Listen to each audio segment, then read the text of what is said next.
Bienvenue à la chaîne Le Royaume Intérieur. Je suis votre hôte, Julie Descamps. Aujourd'hui, je suis très heureuse encore une fois de plus de me tourner vers Neville Goddard pour vous présenter la 4e leçon de la série Les enseignements de base, intitulée « Personne d'autre a changé que soi-même ». Traduction et narration par Julie Descamps. Personne d'autre a changé que soi-même. Puis-je prendre une minute pour clarifier ce qui a été dit hier soir? Une dame a estimé, d'après ce que j'ai dit hier soir, que je suis contre une nation. J'espère que je ne suis pas contre une nation, une race ou une croyance. Si par hasard j'ai utilisé une nation, c'était seulement pour illustrer un point. Ce que j'ai essayé de vous dire, c'est que nous devenons ce que nous envisageons. Car c'est la nature de l'amour, comme c'est la nature de la haine, de nous transformer en l'image de ce que nous contemplons. Hier soir, j'ai simplement lu un article pour vous montrer que lorsque nous pensons que nous pouvons détruire notre image en brisant le miroir, nous ne faisons que nous tromper nous-mêmes. Lorsque, par la guerre ou la révolution, nous détruisons des titres qui représentent pour nous l'arrogance et la cupidité, nous devenons à terme l'incarnation de ce que nous pensions avoir détruit. Ainsi, aujourd'hui, les gens qui pensaient avoir détruit les tyrans sont eux-mêmes ce qu'ils croyaient avoir détruit. Afin de ne pas être mal compris, permets-moi de poser à nouveau les bases de ce principe. La conscience est la seule et unique réalité. Nous sommes incapables de voir autre chose que le contenu de notre propre conscience. Par conséquent, la haine nous trahit à l'heure de la victoire et nous condamne à être ce que nous condamnons. Toute conquête entraîne un échange de caractéristiques, de sorte que les conquérants deviennent comme l'ennemi conquis. Nous haïssons les autres pour le mal qui est en nous. Les races, les nations et les groupes religieux ont vécu pendant des siècles dans une hostilité intime et c'est la nature de la haine, comme celle de l'amour, de nous transformer en l'image de ce que nous contemplons. Les nations agissent envers les autres nations comme leurs propres citoyens agissent les uns envers les autres. Lorsque l'esclavage existe dans un État et que cette nation en attaque une autre, c'est avec l'intention de la réduire en esclavage. Lorsqu'il existe une concurrence économique féroce entre les citoyens, alors la guerre contre une autre nation a pour but de détruire le commerce de l'ennemi. Les guerres de domination sont provoquées par la volonté de ceux qui, au sein d'un État, dominent la fortune des autres. Nous rayonnons sur le monde qui nous entoure par l'intensité de notre imagination et de nos sentiments. Mais dans notre monde en troisième dimension, le temps bat lentement. C'est pourquoi nous n'observons pas toujours la relation entre le monde visible et notre nature intérieure. C'est vraiment ce que je voulais dire. Je pensais l'avoir dit. Pour ne pas être mal compris, c'est mon principe. Toi et moi pouvons contempler un idéal et le devenir en tombant amoureux de lui. Encore. C'est vraiment ce que je voulais dire. Je pensais l'avoir dit. Pour ne pas être mal compris, c'est mon principe. Toi et moi pouvons contempler un idéal et le devenir en tombant amoureux de lui. D'un autre côté, nous pouvons contempler quelque chose que nous n'aimons pas de tout cœur et en le condamnant, nous le deviendrons.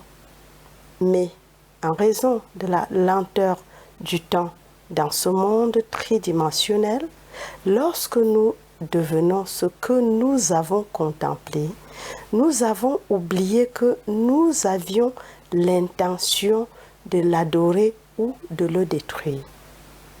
Encore. D'un autre côté, nous pouvons contempler quelque chose que nous n'aimons pas de tout cœur et en le condamnant, nous le deviendrons. Mais en raison de la lenteur du temps dans ce monde tridimensionnel, lorsque nous devenons ce que nous avons contemplé, nous avons oublié que nous avions l'intention de l'adorer ou de le détruire. La leçon de ce soir est la pierre angulaire de la Bible. Alors, accordez-moi votre attention. La question la plus importante posée dans la Bible se trouve dans le 16e chapitre de l'évangile de Saint Matthieu.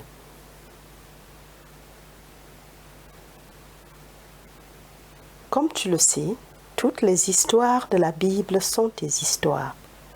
Ces personnages ne vivent que dans l'esprit de l'homme. Ils ne font aucune référence à une personne quelconque qui a vécu dans le temps et l'espace ou à un événement quelconque qui s'est produit sur terre. Le drame raconté dans Matthieu se déroule de cette manière.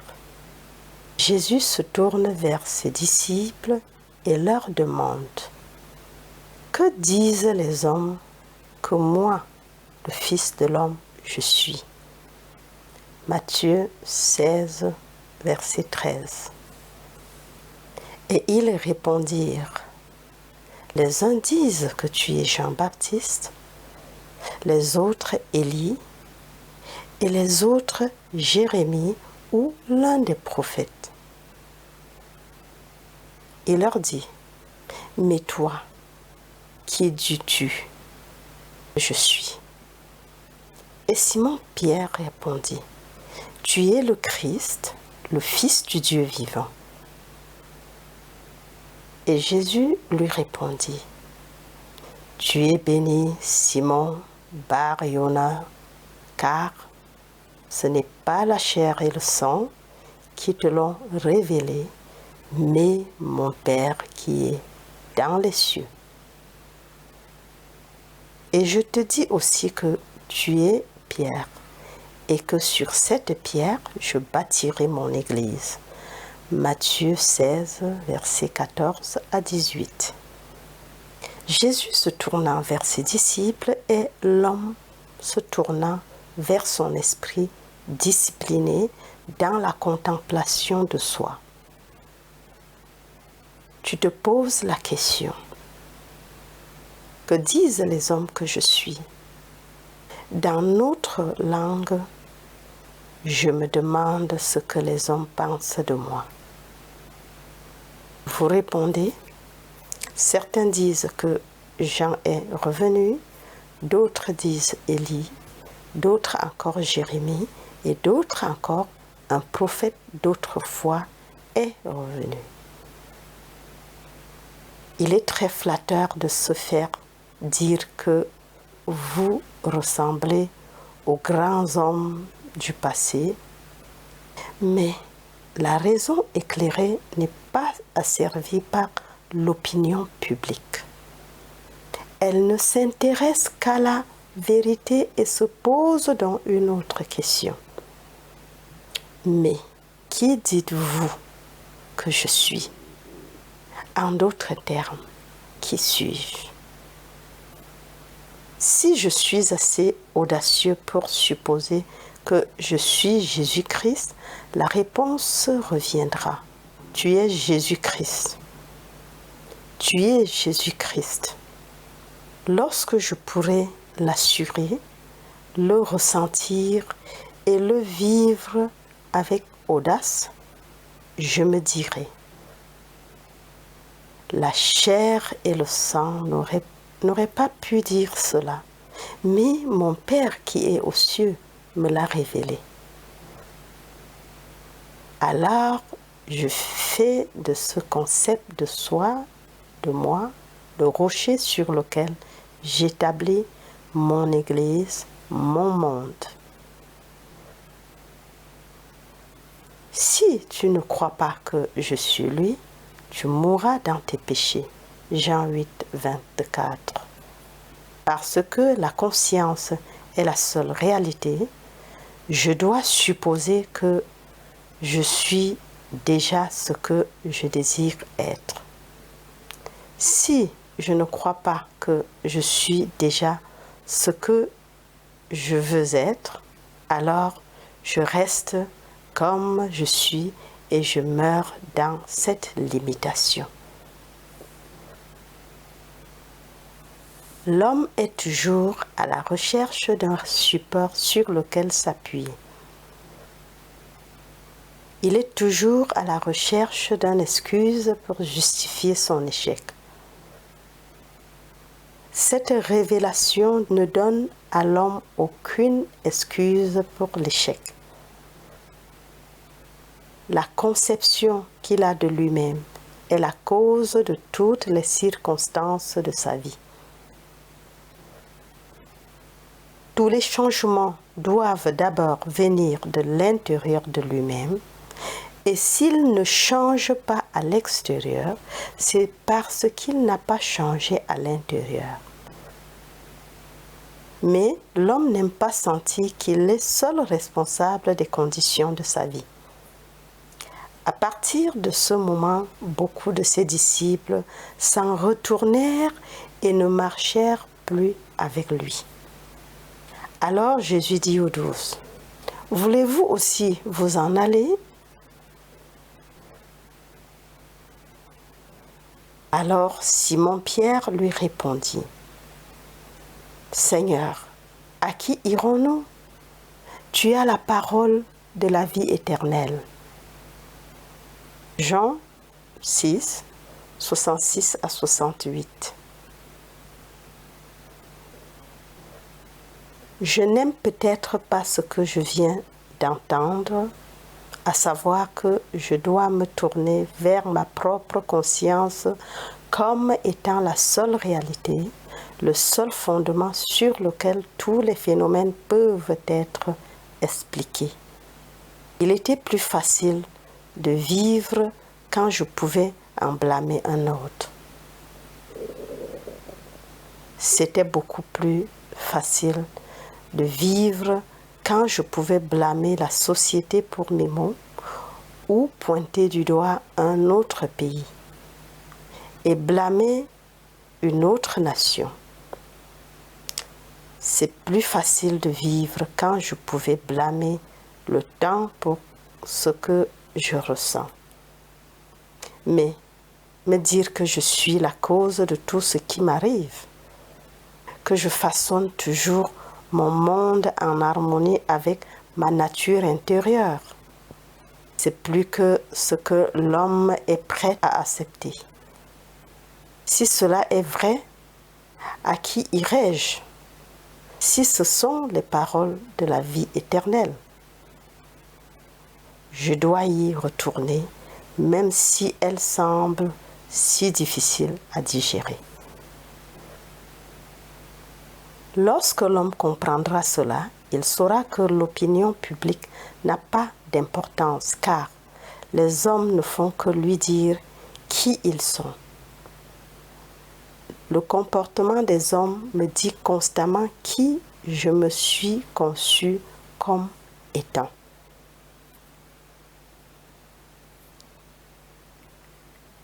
Si j'accepte ce défi et que je commence à le relever, j'atteins enfin le point que l'on appelle la grande prière de la Bible.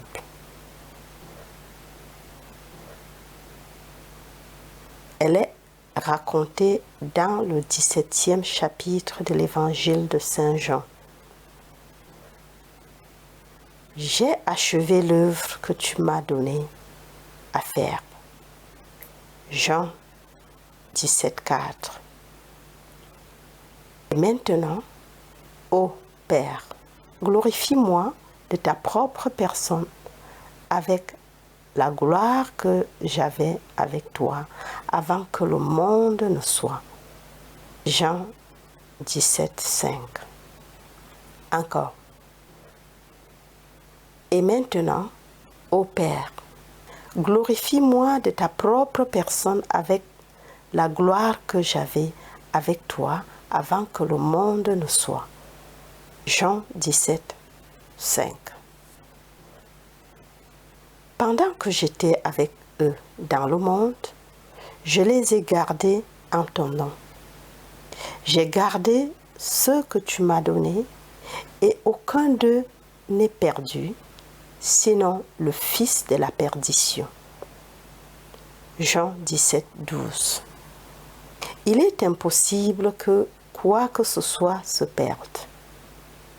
Dans cette économie divine, rien ne peut être perdu, il ne peut même pas passer. La petite fleur qui a fleuri une fois fleurit pour toujours. Elle est invisible pour toi ici avec ton attention limitée, mais elle fleurit pour toujours dans la dimension plus large de ton être et demain tu la rencontreras. Tout ce que tu m'as donné, je l'ai gardé en ton nom. Et je n'ai perdu que le fils de la perdition. Le fils de la perdition signifie simplement la croyance en la perte. Le fils est un concept, une idée. Le perdido est une perte.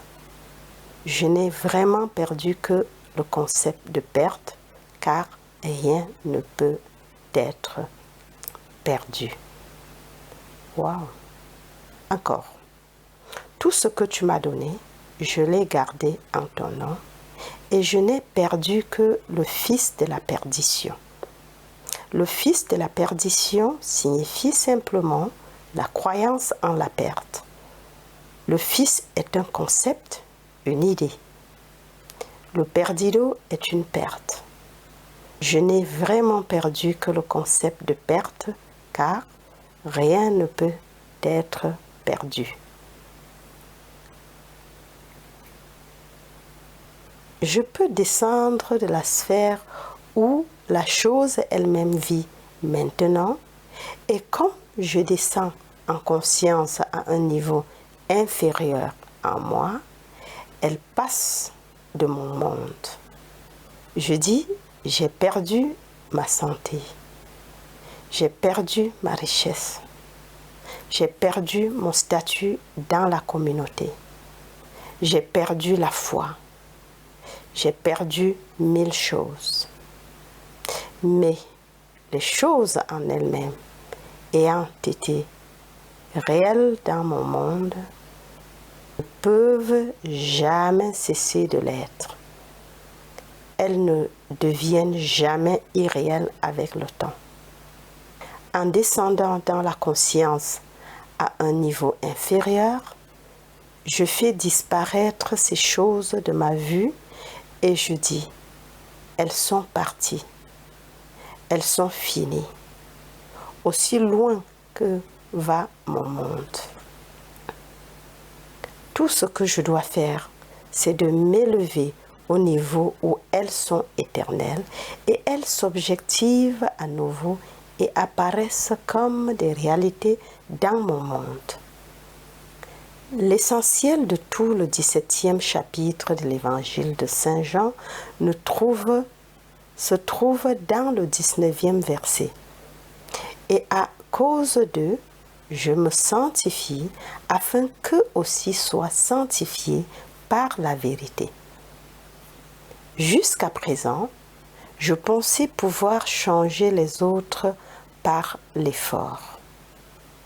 Maintenant, je sais que je ne peux pas changer les autres sans d'abord me changer moi-même. Pour changer un autre dans mon monde, je dois d'abord changer ma conception de cet autre. Et pour le faire au mieux, je change ma conception de moi-même. Car c'est la conception que j'avais de moi-même qui m'a fait voir les autres comme je le faisais. Si j'avais eu une conception noble et digne de moi-même, je n'aurais jamais pu voir ce qu'il y a de mal dans les autres. Au lieu d'essayer de changer les autres par l'argument et la force, laissez-moi seulement m'élever en conscience à un niveau supérieur et je changerai automatiquement les autres en me changeant moi-même. Il n'y a personne d'autre à changer que soi-même. Ce soi est simplement ta conscience. Ta conscience et le monde dans lequel il vit est déterminé par le concept que tu as de toi-même. C'est vers la conscience qu'il faut se tourner comme vers la seule réalité. Car il n'y a pas de conception claire de l'origine des phénomènes si ce n'est que la conscience est tout et que tout est conscience. D'accord. Car il n'y a pas de conception claire de l'origine des phénomènes si ce n'est que la conscience est tout et que tout est conscience. Tu n'as pas besoin d'aide pour obtenir ce que tu cherches. Ne crois pas une seule seconde que je préconise d'échapper à la réalité lorsque je te demande de supposer simplement que tu es maintenant l'homme ou la femme que tu veux être. Si toi et moi pouvions se ressentir ce que serait la situation si nous étions maintenant ce que nous voulons être et vivre dans cette atmosphère mentale comme si elle était réelle, alors, d'une manière que nous ne connaissons pas, notre hypothèse se durcirait en fait. C'est tout ce qu'il nous faut faire pour atteindre le niveau où notre hypothèse est déjà une réalité objective et concrète. Je n'ai pas besoin de changement.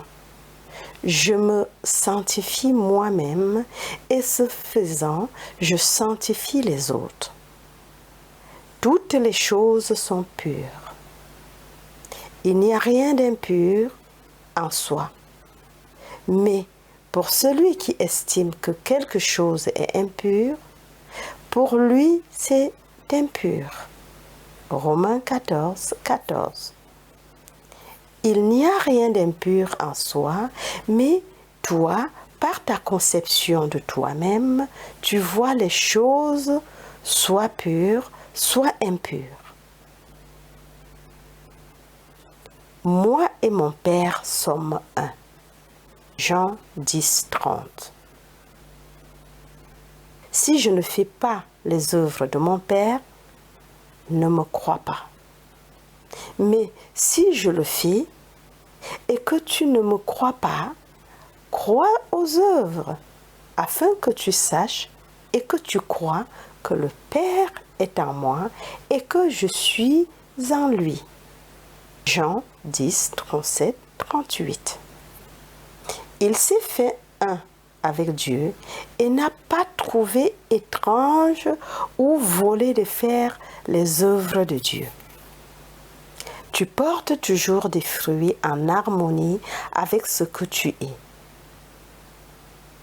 C'est la chose la plus naturelle au monde qu'un poirier porte des poires, qu'un pommier porte des pommes et que l'homme façonne les circonstances de sa vie en harmonie avec sa nature intérieure.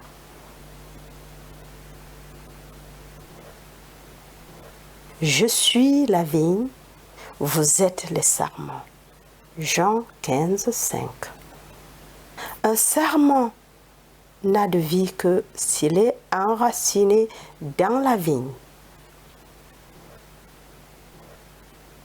Tout ce que je dois faire pour changer le fruit, c'est changer la vigne. Tu n'as pas de vie dans mon monde si ce n'est que je suis conscient de toi. Tu es enraciné en moi et comme le fruit, tu témoignes de la vigne que je suis. Il n'y a pas d'autre réalité dans le monde que ta conscience. Bien que tu puisses maintenant sembler être ce que tu ne veux pas être, tout ce que tu dois faire pour le changer et pour prouver le changement par les circonstances de ton monde est de supposer tranquillement que tu es ce que tu veux maintenant être et d'une manière dont tu ne sais pas que tu le deviendras. Il n'y a pas d'autre moyen de changer ce monde. Je suis le chemin. Mon je suis, ma conscience, est le moyen par lequel je change mon monde. En changeant ma conception de moi-même, je change mon monde. Lorsque les hommes et les femmes nous aident ou nous gênent, ils ne font que jouer le rôle que nous, par notre concept de nous-mêmes, avons écrit pour eux et ils le jouent automatiquement. Ils doivent jouer le rôle qu'ils jouent parce que nous sommes ce que nous sommes. Tu ne changeras le monde que lorsque tu deviendras l'incarnation de ce que tu veux que le monde soit. Tu n'as qu'un seul don dans ce monde qui t'appartient vraiment et c'est toi-même. Si tu n'es pas toi-même ce que tu veux que le monde soit, tu ne le verras jamais dans ce monde.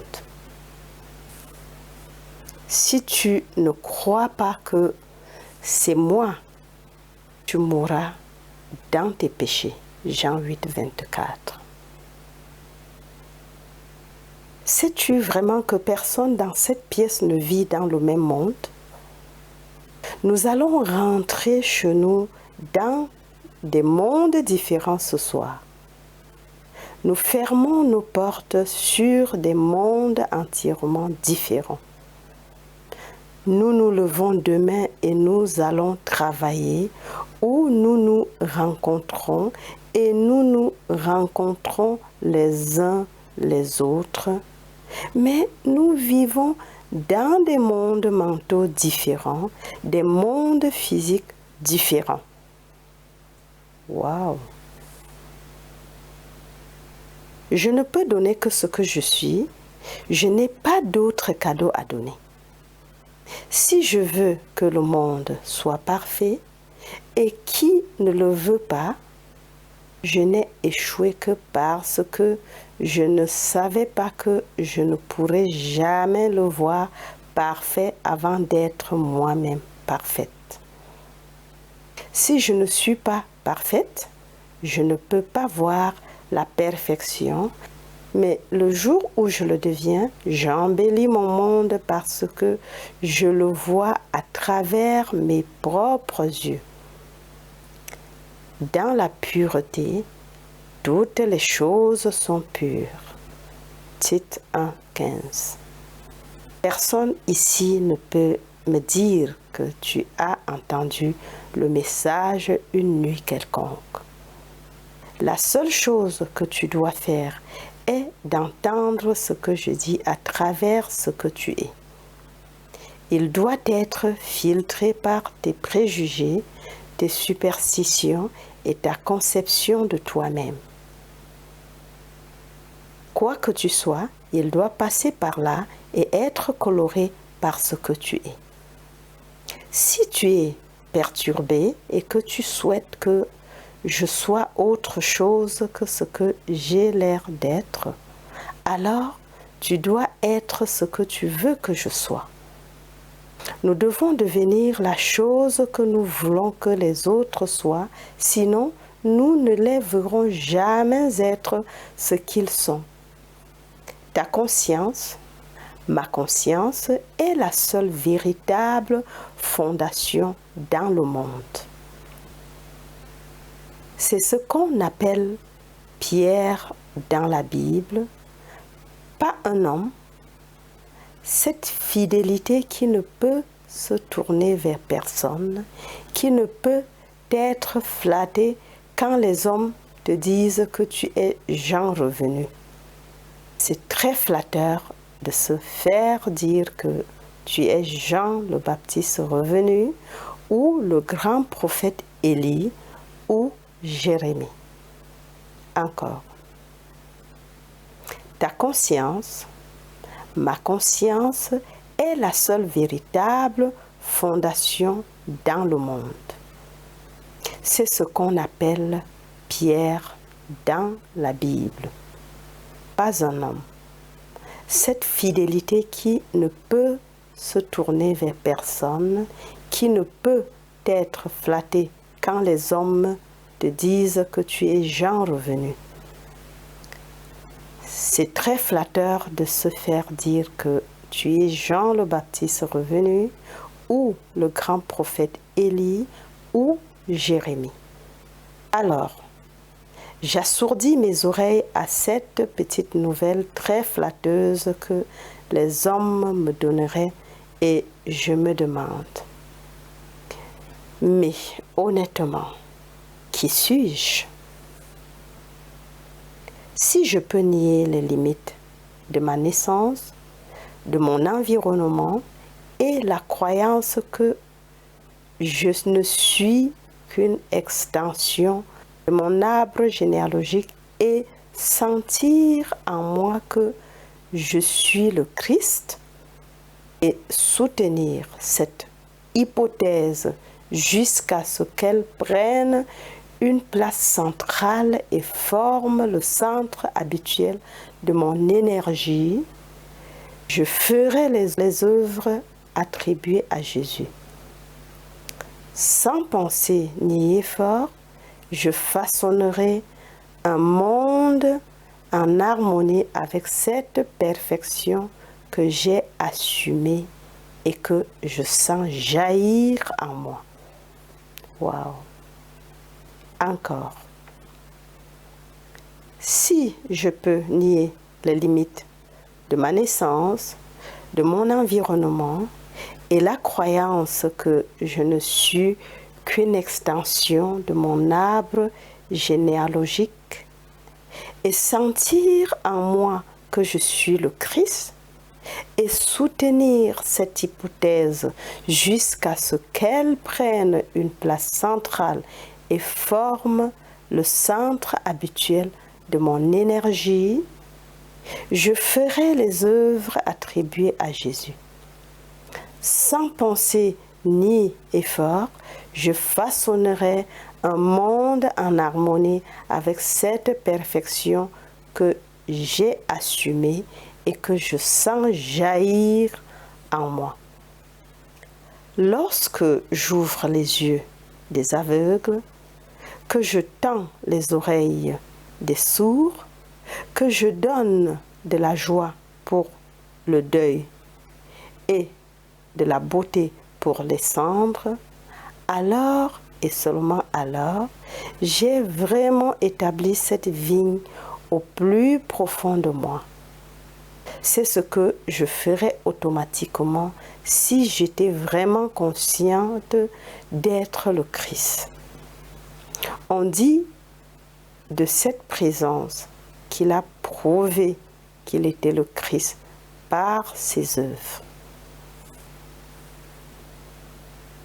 Nos altérations ordinaires de la conscience, lorsque nous passons d'un état à un autre, ne sont pas des transformations, car chacune d'elles est si rapidement suivie d'une autre dans le sens inverse.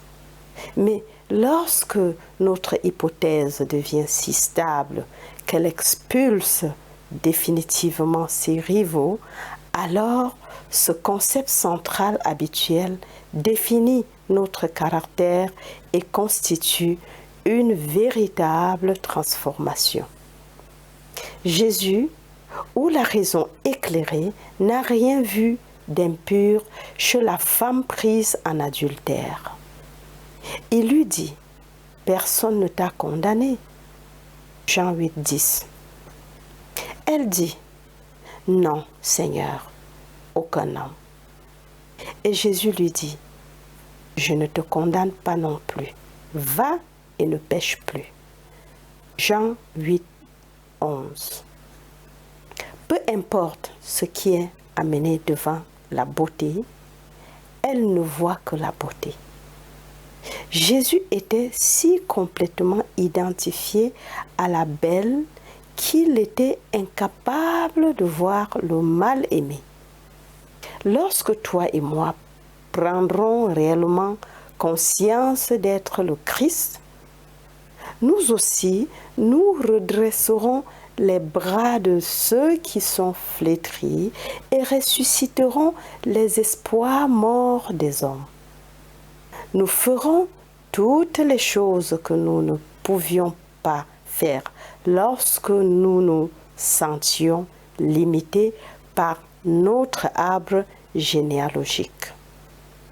C'est un pas audacieux qui ne doit pas être pris à la légère, car le faire, c'est mourir. Jean, l'homme des 3 dimensions, est décapité. Ou bien il perd sa concentration tridimensionnelle pour que Jésus, le soi en 4e dimension, puisse vivre. Wow! Encore. Lorsque toi et moi prendrons réellement conscience d'être le Christ, nous aussi, nous redresserons les bras de ceux qui sont flétris et ressusciterons les espoirs morts des hommes. Nous ferons toutes les choses que nous ne pouvions pas faire lorsque nous nous sentions limités par notre arbre généalogique. C'est un pas audacieux qui ne doit pas être pris à la légère, car le faire, c'est mourir. Jean, l'homme des trois dimensions, est décapité. Ou bien il perd sa concentration tridimensionnelle pour que Jésus, le soi en 4e dimension, puisse vivre. Tout élargissement de notre concept du soi implique une séparation quelque peu douloureuse avec des conceptions héréditaires fortement ancrées. Les ligaments sont forts et nous maintiennent dans le ventre des limitations conventionnelles. Tout ce que tu croyais auparavant, tu ne le crois plus.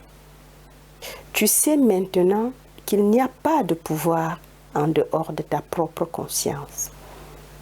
Par conséquent, tu ne peux te tourner vers personne en dehors de toi-même. Tu n'as pas d'oreille pour entendre que quelque chose d'autre a du pouvoir en lui. Tu sais que la seule réalité est Dieu et que Dieu est ta propre conscience. Il n'y a pas d'autre Dieu. Par conséquent, sur cette pierre, tu construis l'Église éternelle et tu assumes hardiment que tu es cet être divin, né de toi-même parce que tu as osé t'approprier ce qui ne t'a pas été donné dans ton berceau, un concept de soi non formé dans le ventre de ta mère, un concept de soi conçu en dehors des fonctions de l'homme.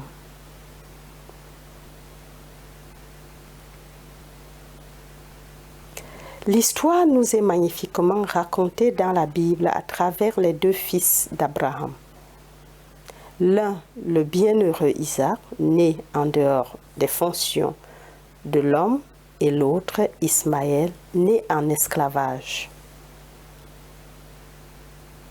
Sarah était bien trop âgée pour avoir un enfant. Alors son mari, Abraham, est allé chez la servante Agar, la pèlerine, et elle a conçu du vieil homme et lui a donné un fils appelé Ismaël. La main d'Ismaël était contre tout homme et la main de tout homme contre lui.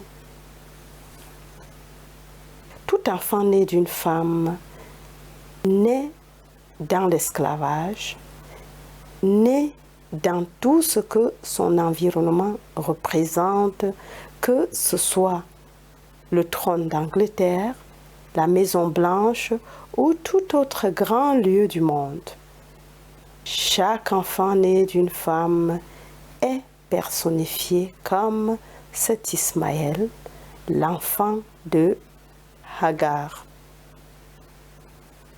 Mais dans chaque enfant dort le bienheureux Isaac, qui est né en dehors des fonctions de l'homme et qui est né par la foi seule. Ce deuxième enfant n'a pas de père terrestre. Il est auto-engendré. Qu'est-ce que la deuxième naissance? Je me trouve homme, je ne peux pas retourner dans le ventre de ma mère et pourtant je dois naître une seconde fois. Si un homme ne naît de nouveau, il ne peut pas entrer dans le royaume de Dieu. Jean 3, 3. Je m'approprie tranquillement ce qu'aucun homme ne peut me donner, aucune femme ne peut me donner. J'ose supposer que je suis Dieu. Cela doit être de la foi, cela doit être de la promesse. Alors, je deviens le bienheureux, je deviens Isaac. Alors que je commence à faire les choses que seule cette présence pouvait faire, je sais que je suis né des limites d'Ismaël et je suis devenu l'héritier du royaume. Ismaël ne pouvait hériter de rien, bien que son père soit Abraham ou Dieu. Ismaël n'avait pas les deux parents des pieux. Sa mère était Agar, la servante, et il ne pouvait donc pas participer à l'héritage de son père. Tu es Abraham et Sarah, et ta propre conscience, il y en a un qui attend d'être reconnu. Dans l'Ancien Testament, il s'appelle Isaac. Et dans le Nouveau Testament, il s'appelle Jésus. Et il est né sans l'aide de l'homme. Wow. Aucun homme ne peut te dire que tu es le Christ Jésus. Aucun homme ne peut te dire et te convaincre que tu es Dieu. Tu dois jouer avec l'idée et te demander ce que ce serait d'être Dieu. Quelle révélation! Aucune conception claire de l'origine des phénomènes n'est possible si ce n'est que la conscience est tout et que tout est conscience. Rien ne peut être élaboré à partir de l'homme qui n'était pas potentiellement impliqué dans sa nature. L'idéal que nous servons et espérons atteindre ne pourrait jamais être développé à partir de nous s'il n'était pas potentiellement impliqué dans notre nature. Wow! Encore. L'idéal que nous servons et espérons atteindre ne pourrait jamais être développé à partir de nous s'il n'était pas potentiellement impliqué dans notre nature. Permets-moi maintenant de raconter et de souligner une expérience que j'ai exprimée il y a 2 ans sous le titre « La recherche ». Je pense qu'elle t'aidera à comprendre cette loi de la conscience et te montrera que tu n'as personne d'autre à changer que toi-même, car tu es incapable de voir autre chose que le contenu de ta propre conscience. Une fois, dans un intervalle d'oisiveté en mer, j'ai médité sur l'état parfait et je me suis demandé ce que je serais si j'avais des yeux trop purs pour voir l'iniquité. Si pour moi toute chose était pure et si j'étais sans condamnation. Alors que je me perdais dans cette couvaison ardente, je me suis retrouvée élevée au-dessus de l'environnement sombre des sens. Les sentiments étaient si intenses que je me sentais comme un être de feu dans un corps d'air. Des voix comme celles d'un cœur céleste avec l'exaltation de ceux qui avaient été des conquérants dans un conflit avec la mort, chantaient. Il est ressuscité, il est ressuscité.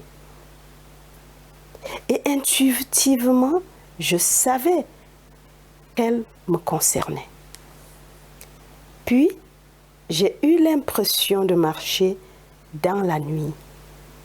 Je suis vite arrivée sur une scène qui aurait peut-être qui aurait pu être l'ancien bassin de Bethsaïda, car dans ce lieu se trouvait une grande multitude de gens impuissants, aveugles, arrêtés, flétris, qui n'attendaient pas le mouvement de l'eau comme le veut la tradition, mais qui m'attendaient.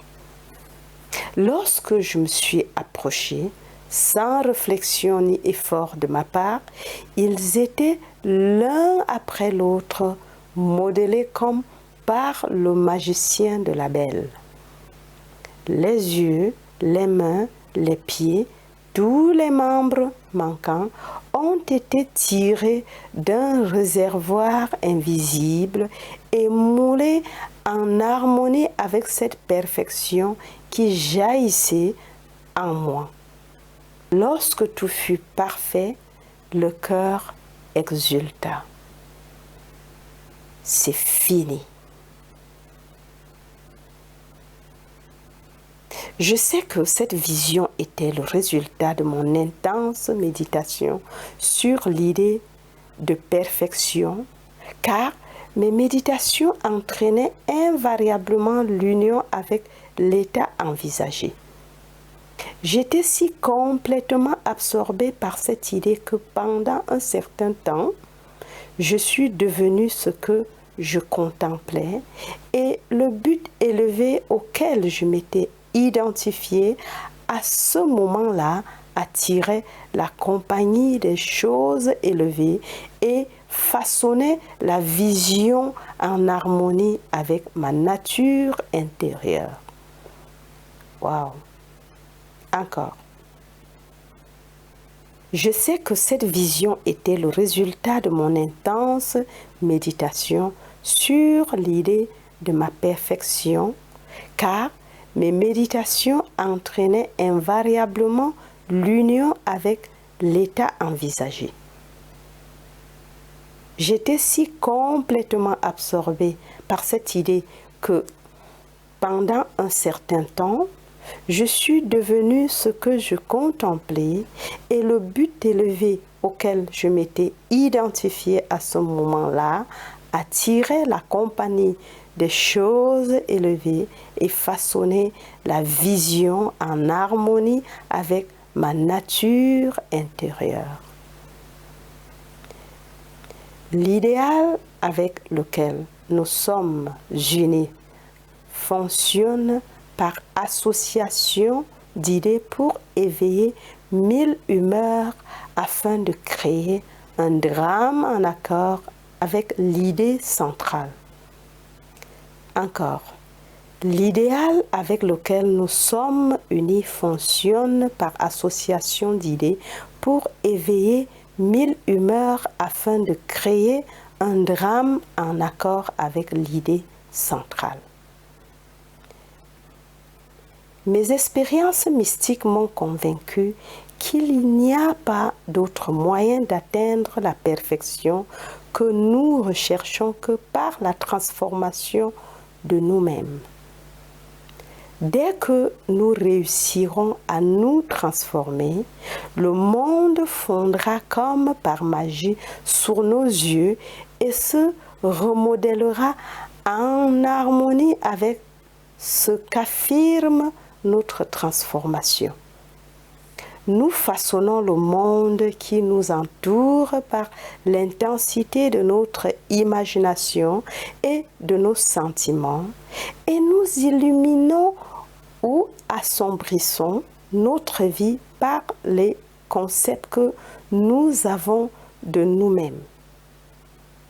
Rien n'est plus important pour nous que notre conception de nous-mêmes, et c'est particulièrement vrai pour notre concept du un profond et dimensionnellement plus grand qui est dans nous. Encore. Nous façonnons le monde qui nous entoure par l'intensité de notre imagination et de nos sentiments. Et nous illuminons ou assombrissons notre vie par les concepts que nous avons de nous-mêmes. Rien n'est plus important pour nous que notre conception de nous-mêmes, et c'est particulièrement vrai pour notre conception du un profond et dimensionnellement plus grand qui est en nous. Ceux qui nous aident ou nous entravent, qu'ils le sachent ou non, sont les serviteurs de cette loi qui façonne les circonstances extérieures en harmonie avec notre nature intérieure. C'est notre conception de nous-mêmes qui nous libère ou nous contraint, bien qu'elle puisse utiliser des agences matérielles pour atteindre son but. Wow. Encore. Ceux qui nous aident ou nous entravent, qu'ils le sachent ou non, sont les serviteurs de cette loi qui façonne les circonstances extérieures en harmonie avec notre nature intérieure. C'est notre conception de nous-mêmes qui nous libère ou nous contraint, bien qu'elle puisse utiliser les agences matérielles pour atteindre son but. Parce que la vie façonne le monde extérieur pour refléter l'arrangement intérieur de son esprit, il n'y a pas d'autre moyen d'atteindre la perfection extérieure que nous recherchons que par la transformation de nous-mêmes.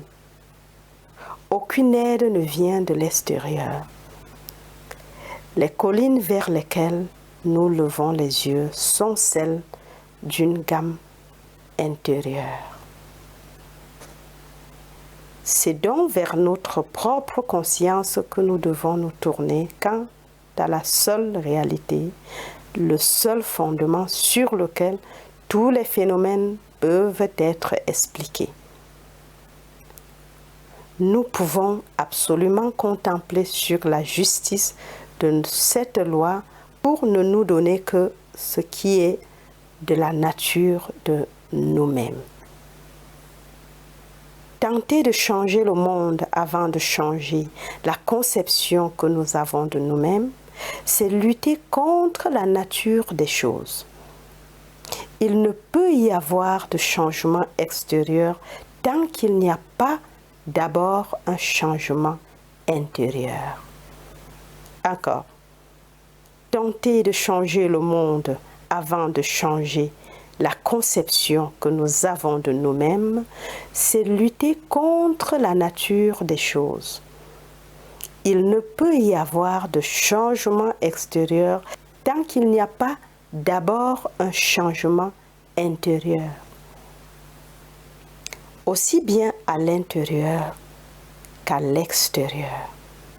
Je ne prône pas l'indifférence philosophique lorsque je suggère que nous devrions nous imaginer comme étant déjà ce que nous voulons être, vivant dans une atmosphère mentale de grandeur, plutôt que d'utiliser des moyens et des arguments physiques pour apporter les changements souhaités. Tout ce que nous faisons, non accompagné d'un changement de conscience, n'est qu'un réajustement futile des surfaces. Quel que soit notre travail ou notre combat, nous ne pouvons recevoir que nos concepts d'affirmation de soi. Protester contre tout ce qui nous arrive, c'est protester contre la loi de notre être et contre le navire qui nous dirige sur notre propre destin. Les circonstances de ma vie sont trop étroitement liées à ma conception de moi-même pour ne pas avoir été formée par mon propre esprit à partir d'un quelconque entrepôt dimensionnellement plus grand que mon être.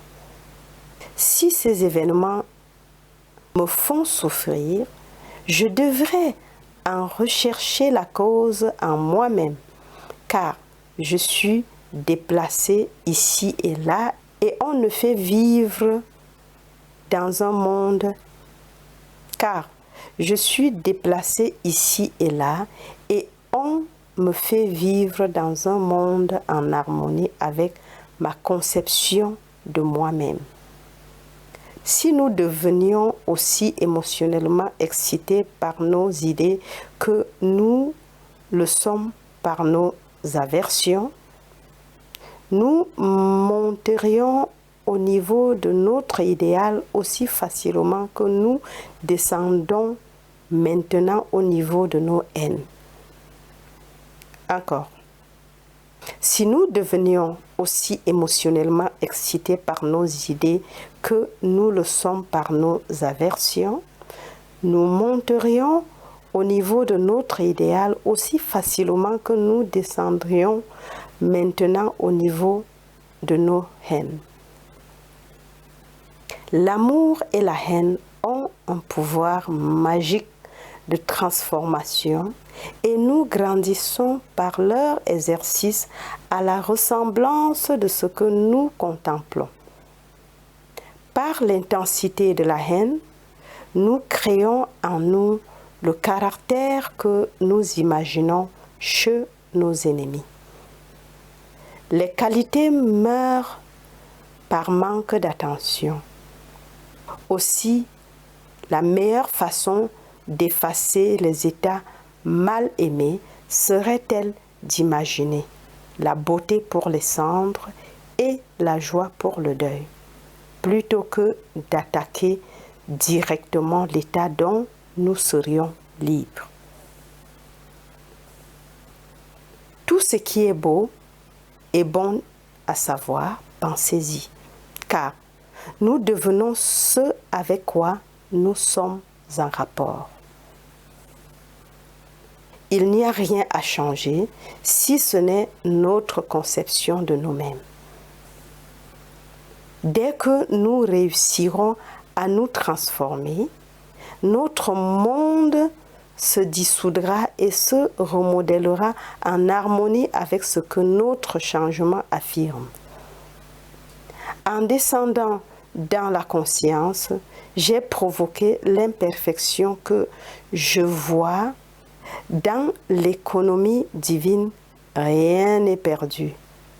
Nous ne pouvons rien perdre sauf par la descente en conscience de la sphère où la chose a sa vie naturelle. Encore. En descendant dans la conscience, j'ai provoqué l'imperfection que je vois. Dans l'économie divine, rien n'est perdu. Nous ne pouvons rien perdre, sauf par la descente en conscience de la sphère où la chose a sa vie naturelle. Et maintenant, ô Père, de ton propre moi, avec la gloire que j'avais avec toi avant que le monde ne soit. Jean 17, 5. Lorsque je m'élève en conscience, la puissance et la gloire qui étaient les miennes me reviendront et je dirai, moi aussi, j'ai achevé l'œuvre que tu m'as donnée à faire. Le travail consiste à revenir de ma descente en conscience du niveau où je croyais être un fils de l'homme à la sphère où je sais que je suis un avec mon Père et que mon Père est Dieu. Je sais hors de tout doute que l'homme n'a rien d'autre à faire que de changer sa propre conception de lui-même pour assumer sa grandeur et soutenir cette hypothèse. Si nous marchons comme si nous étions déjà l'idéal que nous servons, nous nous élèverons au niveau de notre supposition et nous trouverons un monde en harmonie avec notre supposition. Nous n'aurons pas à lever le petit doigt pour qu'il en soit ainsi, car il en est déjà ainsi. Il en a toujours été ainsi. Oh. Toi et moi sommes descendus en conscience au niveau où nous nous trouvons maintenant et nous voyons l'imperfection parce que nous sommes descendus. Lorsque nous commençons à monter, alors que nous sommes ici dans ce monde tridimensionnel, nous constatons que nous évoluons dans un environnement entièrement différent, que nous avons des cercles d'amis entièrement différents et un monde entièrement différent alors que nous vivons encore ici. Nous connaissons le grand mystère de l'affirmation. Je suis dans le monde, mais pas de ce monde. Waouh! Encore. Toi et moi sommes descendus en conscience au niveau où nous nous trouvons maintenant et nous voyons l'imperfection parce que nous sommes descendus.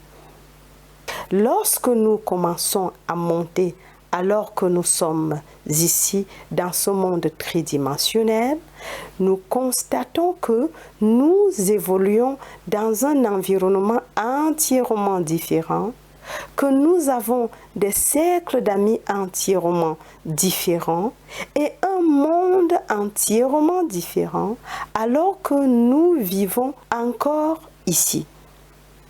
Nous connaissons le grand mystère de l'affirmation. Je suis dans le monde, mais pas de ce monde.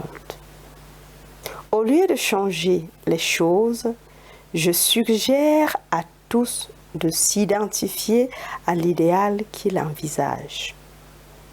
Quel serait le sentiment d'avoir des yeux trop purs pour contempler l'iniquité si pour vous tout était pur et que vous étiez sans condamnation? Contemple l'état idéal et identifie-toi à lui et tu t'élèveras dans la sphère où tu as ta vie naturelle en tant que Christ. Encore.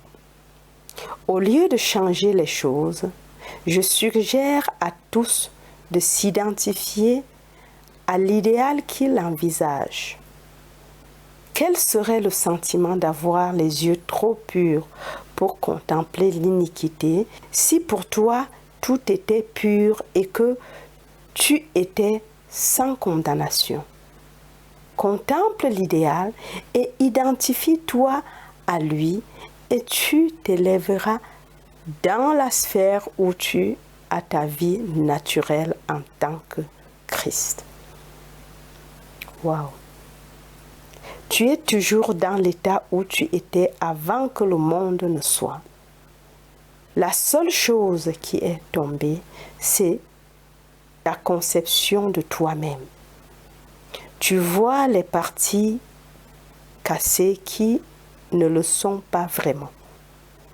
Tu les vois à travers les yeux déformés, comme si tu étais dans une de ces galeries d'attraction particulières où un homme se promène devant un miroir et où il est allongé et pourtant c'est le même homme.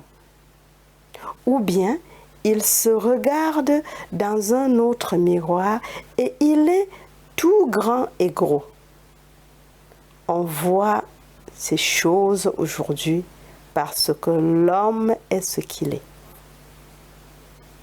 Jouez avec l'idée de la perfection. Ne demande à personne de t'aider, mais que la prière du 17e chapitre de l'évangile de Saint Jean soit ta prière. Approprie-toi l'état qui était le tien avant le monde. Connais la vérité de l'affirmation. Je n'ai perdu personne, sauf le fils de la perdition. Rien n'est perdu dans toute ma montagne sacrée. La seule chose que tu peux perdre est la croyance en la perte ou le fils de la perdition. Et c'est pour eux que je me sanctifie, afin qu'eux aussi soient sanctifiés par la vérité. Jean 17, 19. Il n'y a personne d'autre à changer que soi-même. Tout ce que tu dois faire pour rendre les hommes et les femmes saints dans ce monde, c'est te rendre saint. Tu es incapable de voir ce qui n'est pas aimable quand tu établis dans ton esprit le fait que tu es beau. Wow! Il est bien mieux de savoir cela que de savoir quoi que ce soit d'autre dans le monde. Il faut du courage, un courage sans limite, car beaucoup, cette nuit, après avoir entendu cette vérité, seront encore enclins à blâmer les autres pour leur situation. L'homme a tant de mal à se tourner vers lui-même, vers sa propre conscience, comme vers la seule réalité. Écoute ces mots. Nul ne peut venir à moi si le Père qui m'a envoyé ne l'attire.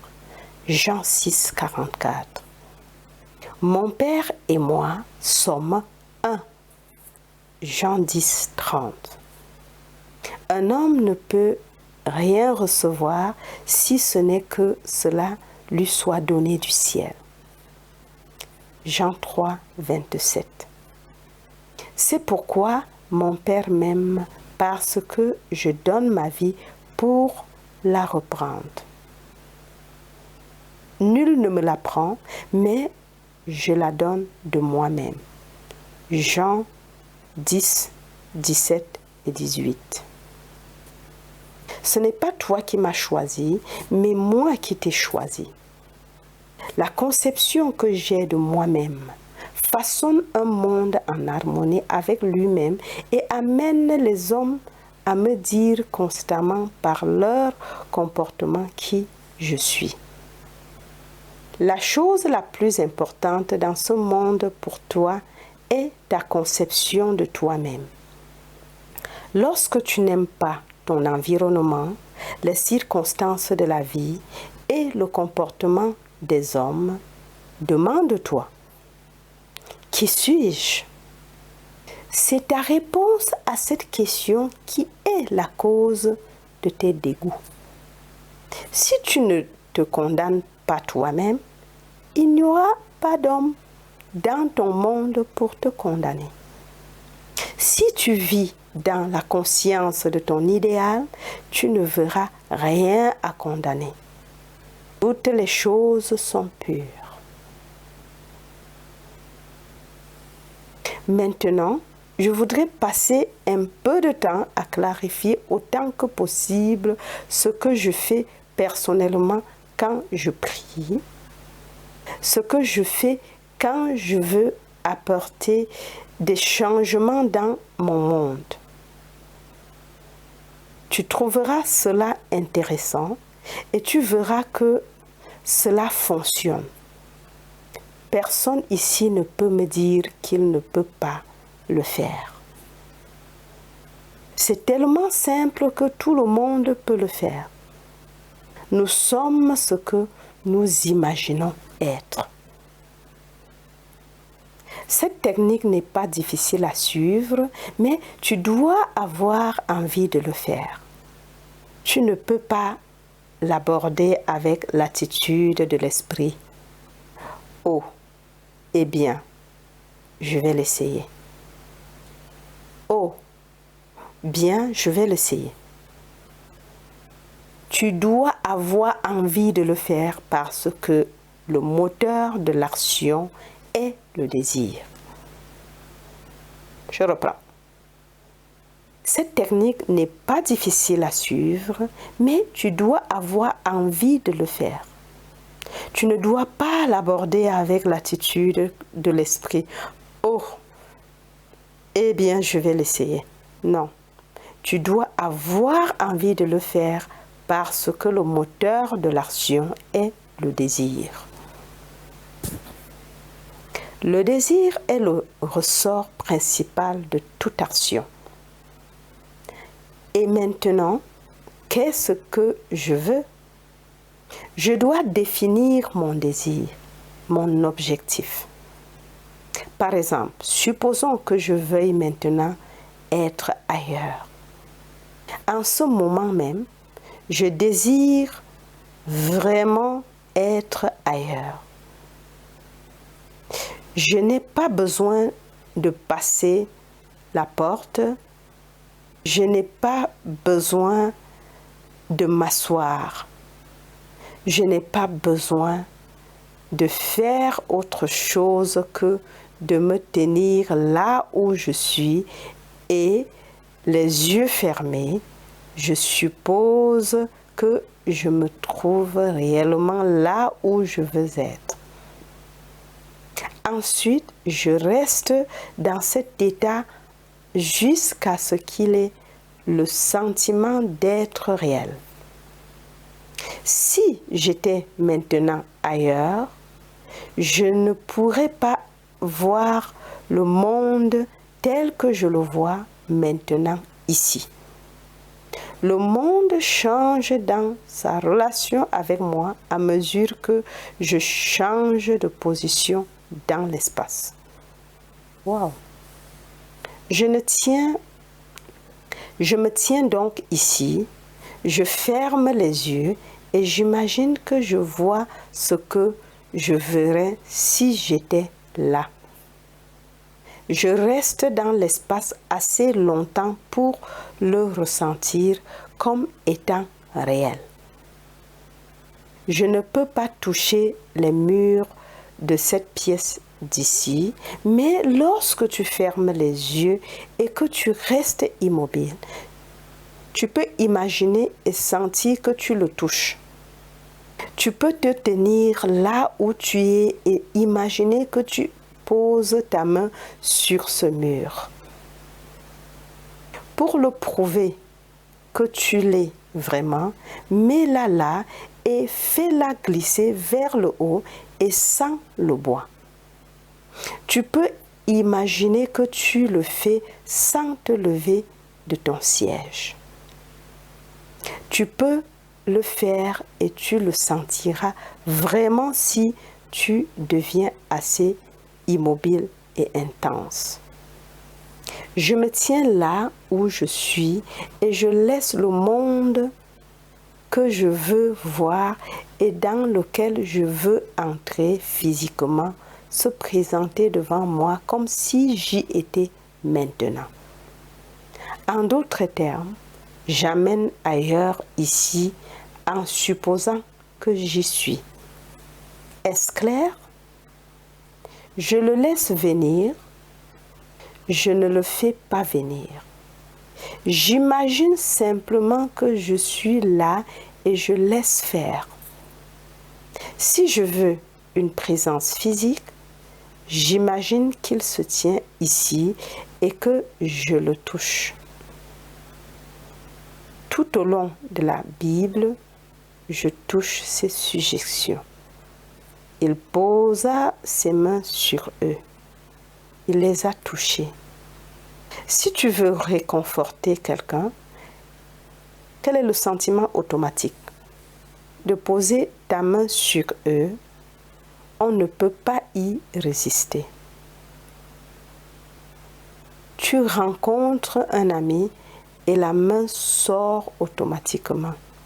Tu lui serres la main et tu poses ta main sur son épaule. Supposons que tu rencontres maintenant un ami que tu n'as pas vu depuis 1 an et qu'il s'agit d'un ami que tu aimes beaucoup. Que ferais-tu? Tu l'embrasserais, n'est-ce pas? Ou bien tu poserais ta main sur lui. Dans ton imagination, tu l'amènerais assez près pour poser ta main sur lui et le sentir solidement réel. Limite-toi à cela. Tu seras étonné de ce qui se passera. À partir de ce moment, les choses commenceront à bouger. Ton moi dimensionnellement plus grand inspirera en tout les idées et les actions nécessaires pour te mettre en contact physique. C'est ainsi que cela fonctionne. Chaque jour, je me mets dans un état de somnolence. C'est une chose très facile à faire, mais l'habitude est une chose étrange dans le monde de l'homme. Ce n'est pas une loi, mais l'habitude agit comme si elle était la loi la plus contraignante du monde. Nous sommes les créateurs de l'habitude. Si tu crées chaque jour un intervalle dans lequel tu te mets en état de somnolence, disons à 3 heures de l'après-midi, sais-tu qu'à ce moment-là, chaque jour, tu te sentiras somnolent? Tu l'essayes pendant une semaine et tu vois si je n'ai pas raison. Tu t'assieds dans le but de créer un état semblable au sommeil, comme si tu étais somnolent, mais ne pousse pas la somnolence trop loin, juste assez loin pour te détendre et te laisser contrôler la direction de tes pensées. Tu l'essayes pendant une semaine. Et chaque jour à 7 heures, quoi que tu fasses, tu ne pourras presque plus garder les yeux ouverts. Si tu connais l'heure à laquelle tu seras libre, tu peux le créer. Je ne te conseille pas de le faire à la légère, car tu te sentiras très très endormi et tu ne le voudras peut-être pas. Je reprends le premier. Tu t'assieds dans le but de créer un état semblable au sommeil, comme si tu étais somnolent, mais ne pousse pas la somnolence trop loin, juste assez loin pour te détendre et te laisser contrôler par la direction de tes pensées. Tu l'essayes pendant une semaine et chaque jour à 7 heures, quoi que tu fasses, tu ne pourras presque plus garder les yeux ouverts. Si tu connais l'heure à laquelle tu seras libre, tu peux le créer. Je ne te conseille pas de le faire à la légère car tu te sentiras très très endormi et tu ne le voudras peut-être pas. J'ai une autre façon de prier. Dans ce cas, je m'assieds toujours et je trouve le fauteuil le plus confortable imaginable, où je m'allonge sur le dos et je me détends complètement. Mets-toi à l'aise. Tu ne dois pas être dans une position où le corps est en détresse. Mets-toi toujours dans une position où tu es le plus à l'aise. C'est la première étape. Savoir ce que tu veux, c'est le début de la prière. Ensuite, tu construis dans ton esprit un seul petit événement qui implique que tu as réalisé ton désir. Je laisse toujours mon esprit vagabonder sur les nombreuses choses qui pourraient suivre la prière exaucée et je choisis celle qui est la plus susceptible de suivre la réalisation de mon désir. Une petite chose simple comme le fait de serrer une main, d'embrasser une personne, de recevoir une lettre, de signer un chèque ou tout ce qui implique la réalisation de mon désir. Une fois que tu as décidé de l'action qui implique que ton désir a été réalisé, assieds-toi dans ta belle chaise confortable ou allonge-toi sur le dos. Ferme les yeux pour la simple raison que cela aide à induire cet état qui frise le sommeil. Dès que tu ressens ce bel état de somnolence ou la sensation de rassemblement dans lequel tu te sens, je pourrais bouger si je voulais, mais je ne veux pas. Je pourrais ouvrir les yeux si je le voulais, mais je ne le veux pas. Parce que tu éprouves ce sentiment, tu peux être sûr que tu es dans un état parfait pour prier avec succès. Dans ce sentiment, il est facile de toucher n'importe quoi dans ce monde.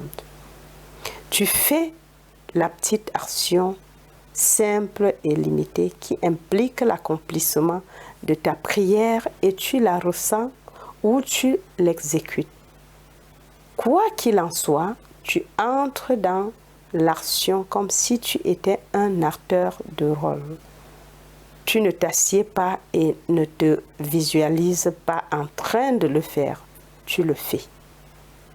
Le corps étant immobilisé, tu imagines que plus tu es à l'intérieur du corps physique, plus tu en sors et que tu réalises l'action proposée.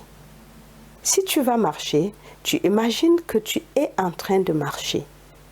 Ne te vois pas marcher, ne te visualise pas en train de le faire, sans que tu le fais. Si tu vas monter des escaliers, sans que tu es en train de monter les escaliers, ne te visualise pas en train de le faire, sans que tu le fais. Si tu vas serrer la main d'une personne, ne te visualise pas en train de lui serrer la main. Imagine que ton ami se tient devant toi et serre sa main. Mais laisse tes mains physiques immobilisées et imagine que ta plus grande main, qui est la main imaginaire, lui serre en fait sa main. Il te suffit d'imaginer que tu es en train de le faire. Tu es étiré dans le temps et ce que tu fais, qui semble être un rêve contrôlé, est un acte réel dans la dimension supérieure de ton être. Tu es en fait en train de vivre un événement en 4e dimension avant de le vivre ici, dans les 3 dimensions de l'espace. Et tu n'as pas besoin de lever le petit doigt pour que cet état se produise. Waouh! Ma 3e façon de prier est simplement de me sentir reconnaissante.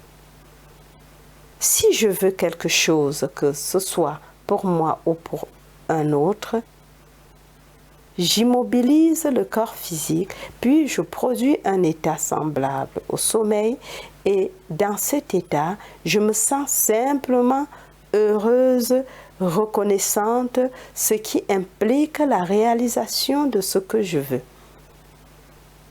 J'assume le sentiment du souhait réalisé et l'esprit dominé par cette seule sensation, je m'endors. Je n'ai rien à faire pour qu'il en soit ainsi parce qu'il en est ainsi. Mon sentiment de souhait réalisé implique qu'il est réalisé. Tu peux utiliser toutes les techniques et les modifier en fonction de ton tempérament. Mais je dois souligner la nécessité d'induire l'état de somnolence où tu peux devenir attentif sans effort. Une seule sensation domine l'esprit. Si tu pries avec succès, que ressentirais-je maintenant si j'étais ce que je veux être? Lorsque je sais ce que je ressentirai, je ferme les yeux et je me perds dans cette sensation unique. Mon moi dimensionnellement plus grand construit alors un pont d'incident pour me conduire de ce moment présent à l'accomplissement de mon humeur. Mon moi dimensionnellement plus grand construit alors un pont d'incident pour me conduire de ce moment présent à l'accomplissement de mon humeur. C'est tout ce que tu dois faire, mais les gens ont l'habitude de minimiser l'importance des choses simples. Nous sommes des créatures d'habitude et nous apprenons lentement à abandonner nos concepts précédents, mais les choses que nous vivons auparavant influencent toujours d'une certaine manière notre comportement. Voici une histoire tirée de la Bible qui illustre mon point de vue. Il est écrit que Jésus a dit à ses disciples d'aller au carrefour et qu'il y trouverait un ânon, un jeune ânon non encore monté par un homme, pour lui amener l'ânon. Et si quelqu'un demandait « Pourquoi prends-tu cet ânon ?» il répondrait « Le Seigneur en a besoin. » Encore. Il est écrit que Jésus a dit à ses disciples d'aller au carrefour et qu'ils y trouveraient un ânon, un jeune ânon non encore monté par un homme, pour lui amener l'ânon. Et si quelqu'un demandait « Pourquoi prenez-vous cet ânon ?» il répondrait « Le Seigneur en a besoin. » Ils sont allés au carrefour, ont trouvé l'ânon et ont fait exactement ce qu'on leur a dit. Ils amenèrent ce petit âne débridé à Jésus et il le monta triomphalement à Jérusalem. L'histoire n'a rien à voir avec un homme monté sur un petit ânon. Tu es le Jésus de l'histoire. Le petit ânon est l'humeur que tu vas prendre. C'est l'animal vivant que tu n'as pas encore monté. Quel serait le sentiment si tu réalisais ton désir? Un nouveau sentiment, comme celui d'un jeune poulain, est une chose très difficile à monter, à moins que tu ne le montes avec un esprit discipliné. Si je ne reste pas fidèle à l'état d'esprit du jeune ânon, il me déstabilise. Chaque fois que tu te rends compte que tu n'es pas fidèle à cette humeur, tu te fais jeter de l'ânon. Discipline ton esprit afin de rester fidèle à une humeur élevée et de la conduire triomphalement vers Jérusalem, qui est l'accomplissement, ou vers la ville de la paix. Cette histoire précède la fête de la Pâque. Si nous voulons passer de notre état actuel à celui de notre idéal, nous devons supposer que nous sommes déjà ce que nous désirons être et rester fidèles à notre hypothèse, car nous devons garder une bonne humeur si nous voulons marcher avec le plus haut. Un attribut fixe de l'esprit, le sentiment que c'est fait le rendra ainsi. Si je marche comme si c'était le cas, mais que le de temps en temps, je regarde pour voir si c'est vraiment cela, alors je perds mon humeur ou mon poulain. Une attitude fixe de l'esprit. Le sentiment que c'est fait le rendra ainsi. Si je marche comme si c'était le cas, mais que de temps en temps, je regarde pour voir si c'est vraiment le cas, alors je perds mon humeur ou mon poulain.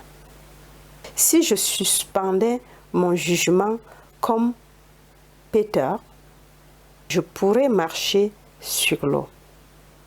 Si je suspendais mon jugement comme Pierre, je pourrais marcher sur l'eau. Pierre commence à marcher sur l'eau, puis il commence à regarder sa propre compréhension et il commence à descendre. La voix dit, « Lève les yeux, Pierre. » Pierre lève les yeux et il se lève et continue à marcher sur l'eau. Au lieu de regarder vers le bas pour voir si cette chose va vraiment se durcir, tu sais simplement qu'il en est déjà ainsi. Maintiens cette humeur et tu monteras l'ânon débridé dans la ville de Jérusalem. Nous devons tous apprendre à monter l'animal directement à Jérusalem sans l'aide d'un homme. Tu n'as pas besoin d'un homme pour t'aider. Ce qui est étrange, c'est qu'en gardant la bonne humeur et en ne tombant pas, les autres amortissent les coups. Ils étendent les feuilles de palmier devant moi pour amortir mon voyage. Je n'ai pas à m'inquiéter. Les chocs seront atténués au fur et à mesure que j'avancerai dans la réalisation de mon désir. Ma bonne humeur éveille chez les autres les idées et les actions qui tendent à l'incarnation de mon humeur. Si tu es fidèle à la bonne humeur, il n'y aura ni opposition ni concurrence. L'épreuve d'un professeur ou d'un enseignement se trouve dans la fidélité de l'enseigné. D'accord. L'épreuve d'un professeur ou d'un enseignement se trouve dans la fidélité de l'enseigné. Je pars d'ici dimanche soir. Reste fidèle à cet enseignement. Si tu cherches des causes extérieures à la conscience de l'homme, alors je n'étais pas convaincu de la réalité de la conscience. Si tu cherches des excuses à ton échec, tu les trouveras toujours car tu trouves ce que tu cherches. Si tu cherches une excuse pour l'échec, tu la trouveras dans les étoiles, dans les chiffres, dans la tasse de thé ou à peu près n'importe où. L'excuse ne sera pas là, mais tu la trouveras pour justifier ton échec. Les entreprises prospèrent et les professionnels, hommes et femmes, savent que cette loi fonctionne. Tu ne la trouveras pas dans les groupes de commérage, mais tu la trouveras dans les cœurs courageux. Le voyage éternel de l'homme n'a qu'un seul but, révéler le Père. Il vient pour rendre visible son Père. Et son Père est rendu visible dans toutes les belles choses de ce monde. Toutes les choses qui sont belles, qui sont de bon rapport, chevauchent ces choses et n'ont pas de temps pour les mal aimés dans ce monde, peu importe ce que c'est. Toutes les choses qui sont belles, qui sont de bon rapport, chevauchent ces choses et n'ont pas de temps pour les malmener dans ce monde, peu importe ce que c'est. Reste fidèle à la connaissance que ta conscience, dont je suis, ta conscience d'être conscient de la seule réalité. C'est le rocher sur lequel tous les phénomènes peuvent être expliqués. Il n'y a pas d'explication en dehors de cela. Je ne connais aucune conception claire de l'origine des phénomènes si ce n'est que la conscience est tout et que tout est conscience. Ce que tu cherches est déjà logé en toi. Si ce n'était pas maintenant en toi, l'éternité ne pourrait pas le faire évoluer. Aucune période de temps ne serait assez longue pour faire évoluer ce qui n'est pas potentiellement impliqué en toi. Tu le laisses simplement naître en supposant qu'il est déjà visible dans ton monde et en restant fidèle à ton hypothèse, il se durcira dans les faits. Ton Père a des innombrables façons de révéler ta présomption. Fixe cela dans ton esprit et souviens-toi toujours. Une supposition, bien que fausse, si elle est soutenue, se durcira en fait. Toi et ton Père êtes un, et ton Père est tout ce qui a été, est et sera. C'est pourquoi ce que tu cherches, tu l'es déjà, ne peut jamais être aussi éloigné que proche, car la proximité implique la séparation. Le grand Pascal a dit, tu ne m'aurais jamais cherché si tu ne m'avais pas déjà trouvé. Ce que tu désires maintenant, tu l'as déjà et tu le cherches seulement parce que tu l'as déjà trouvé. Tu l'as déjà trouvé. Tu l'as trouvé sous la forme du désir.